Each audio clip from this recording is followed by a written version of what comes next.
A couple of weeks ago I had the opportunity to attend a meeting at the Chamber of Commerce, which was gathered to discuss the historic horse racing initiative that's been placed on the ballot this year. The majority of speakers were there because they oppose state-sanctioned and, in the case of the Idaho Lottery, state-sponsored gambling of any type. There was one person who supported the measure who must have felt somewhat outnumbered, and a few interested chamber representatives. It was an instructive afternoon, which I followed up with a conversation with a Napa gentleman who is a staunch supporter of the initiative from a passionate position of wanting to encourage youth programs centered around county fairs.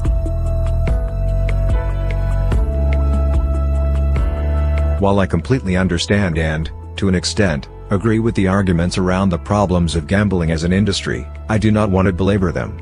Gambling addiction is a public health problem, and state sanction of the means for people to acquire and continue this addiction is another debatable issue. Idaho Indian reservations have active casino industries. Those operations are also open for debate. What I want to consider is whether the use of historic horse racing machines is really the answer to the problem they are supposed to address. The proponents of them see their placement at horse tracks as a way of generating larger purses for Idaho races and additional money to finance agricultural youth programs. They see the Idaho Lottery and Indian gambling as cutting into the revenue that was generated by betting at the tracks. They see the ending of historical horse racing machines as a reach by the Indian gambling operations to end competition. During the meeting I attended and in subsequent conversations, I became convinced that more income from the machines would only be a band-aid for the problem. Horse racing and equestrian activities throughout the state are suffering from a marketing problem.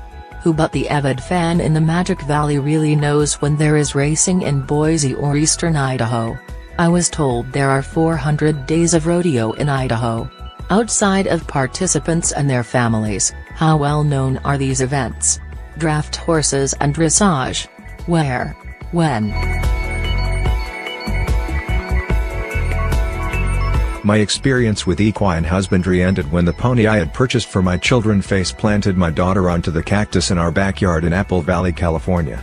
But I have loved watching rodeo and other equestrian competitions all my life. Given enough notice of the event, I would even attend the race and drop a few dollars.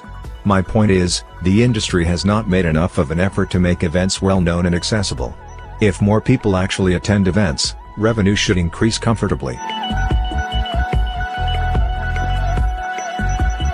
There is a good argument for keeping Idaho money circulating in Idaho, but I am not convinced that the machines that have been used actually do that. Idaho does not produce gaming machines. My understanding is that they are vended to the tracks and a percentage is left there. Why not pay Idaho people to run Idaho horse racing? Historic horse racing is done on a machine that also includes a feature that looks much like a slot machine. Guess which feature is used most often? Slot machines are extremely efficient money grabbers and are probably the most addictive method of gambling.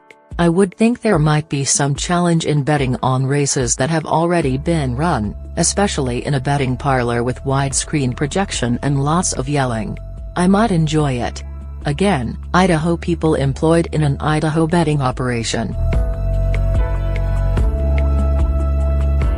Idaho needs for kids to find ways to connect with all facets of the agriculture industry. We can expand the interest of Idahoans in equine-related sports. I do not believe a machine that is removed from any form of human or environmental interaction brings agriculture closer to the heart of Idaho's citizens.